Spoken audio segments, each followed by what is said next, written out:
If you've played Hearthstone before, you're probably pretty familiar with the concept of nerfs.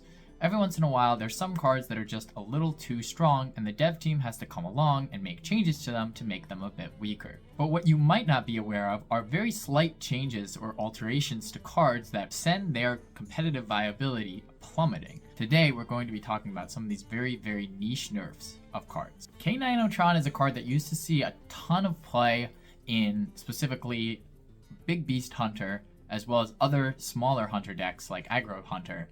It was a really good card because you could just play it in any deck, and it not only allows you to dredge, which was extremely useful in those decks for getting cards that were at the bottom of your deck to the top, such as Sunken Saber, but it also allowed you to summon a 1-drop for free, acting as not only just a discover card, but a draw. What's the problem? What happened is that the dev team decided that some mechs should be also considered beasts, such as Ursatron or Mechanical Whelp, etc.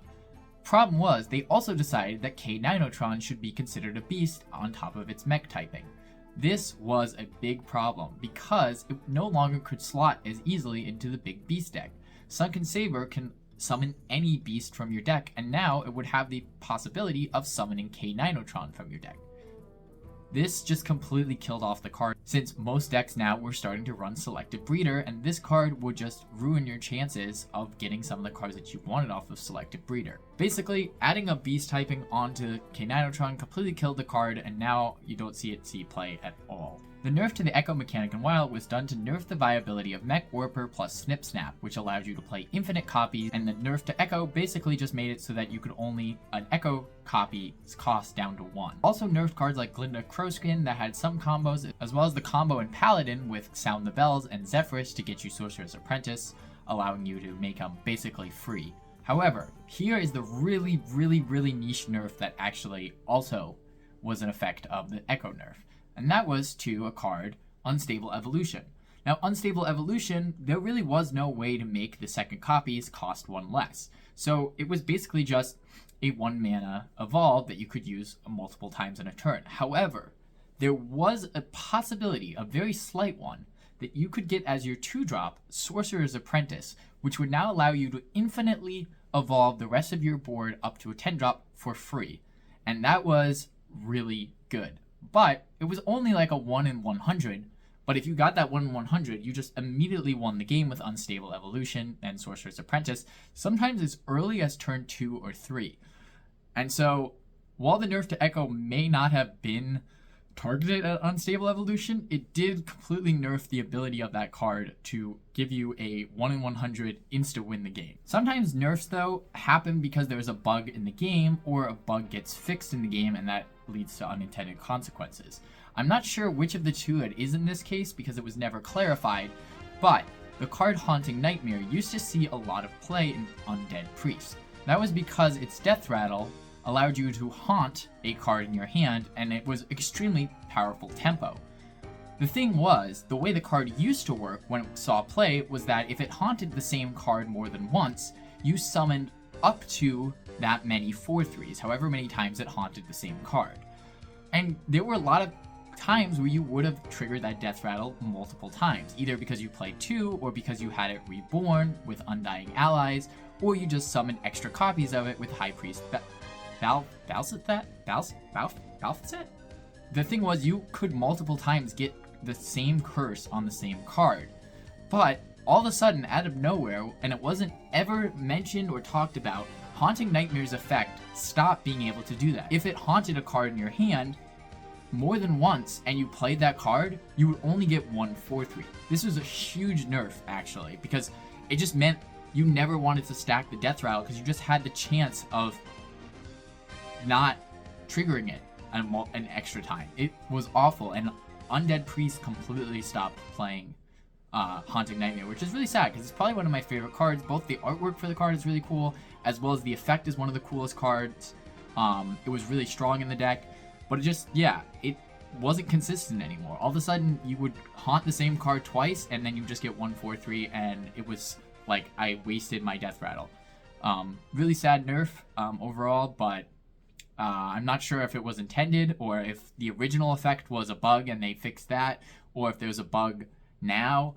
but they never said anything about it, so I don't know. The most niche nerf I could find, though, was Bestial Wrath, which is a card that I don't think anyone's played. In between beta and when the game actually came out, they made a change to Bestial Wrath, and apparently it was not documented. It was literally mentioned nowhere that this change happened. But Bestial Wrath used to be able to target any beast on the board, and it was changed to only be able to target friendly beasts. The thing is, it doesn't matter. The card still doesn't see play. That still isn't good. You mostly would only target a friendly minion anyway. But you used to be able to target an enemy beast that had taunt, and because now it was immune till the end of the turn, immune minions can't have taunt. You can attack through an immune minion that has taunt, which means that you could play Bestial Wrath on a beast on your opponent's side of the field and then go face if it was a beast with taunt, like Silverback Patriarch. I don't know why you would ever do this, but I guess it was too confusing for new players to see their minion become immune and then all of a sudden their opponent can attack their face. But very, very niche. It maybe it could have been a cool tech, like in the future, like as almost like a silence ability if there was a beast that was really popular that had taunt.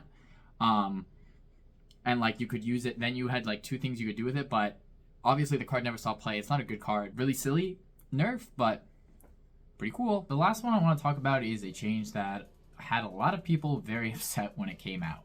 And since that change, it's actually now been reverted, but the original change was made in April of 2016. And that is the change to how after effects trigger, what order they trigger in. So after effects are on cards like Wild Pyromancer. After you play a spell, do X. And this was very important with how Wild Pyromancer specifically worked. So how Wild Pyromancer used to work was you would play a spell, and then that spell's effect would activate. Everything that should activate as a result of that spell's effect would activate, and then Wild Pyromancer's effect would then activate. So for example, if you played Consecration and then with Wild Pyromancer on the board, and the Consecration killed a minion that had Death Rattle, let's say Haunted Creeper in this case, Haunted Creeper would die because of the Consecration, summon 2 1/1s, and then Wild Pyromancer's effect would activate, killing off those 1/1s. That's how the effect worked from 2014 till 2016.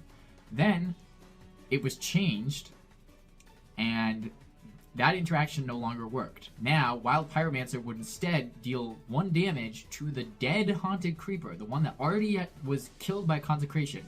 It would take effect before the Death Rattle did. So this allowed you to do some really weird stuff, like being able to overkill quote-unquote minions like Acolyte of Pain, for example. Let's say you had Wild Pyromancer on board, your opponent had an Acolyte of Pain, and you did 3 damage to it. The Wild Pyromancer effect would still trigger, meaning your opponent would now draw 2 cards instead of just the 1 from from just taking damage once. It would now take damage even though it was technically dead, which was also kind of a problem at the time.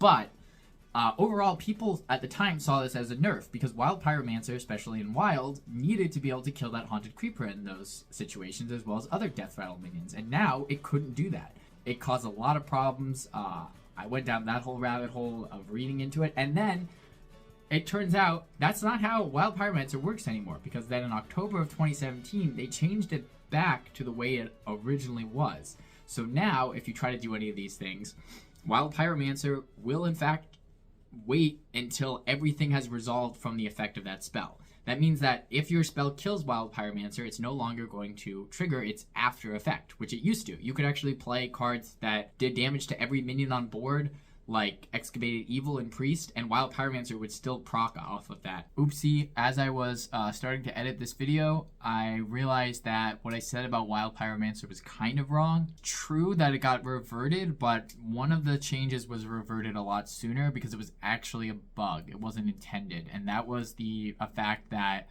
Wild Pyro would continue to cast spells even after it died. That was actually reverted later that month on the 29th of April in 2016.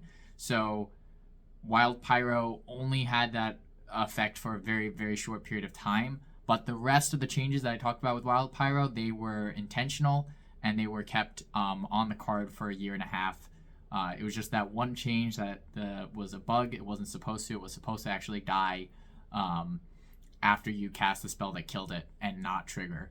It caused so much confusion about whether or not Wild Pyromancer was good anymore, or whether or not this nerf actually made Wild Pyromancer bad, that DreamHack Austin, which was supposed to take place that same week, told everyone that they could resubmit their decks because who knows whether or not Wild Pyromancer is good or not, and a lot of players had Control Paladin were really upset about it. It's up to you to decide in this case which is one was the nerf. Was the one in April of 2016 a nerf to the card? It kind of was, because it ruined its interaction with Death Rattle.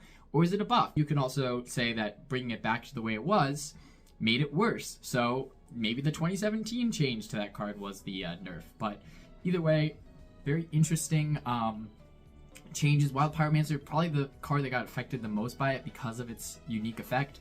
But other cards do have some weird interactions that changed in between these two patches, like Knife Juggler, but I think the only one that really matters was Wild Pyro. Thank you so much for watching. Remember to leave a like and subscribe.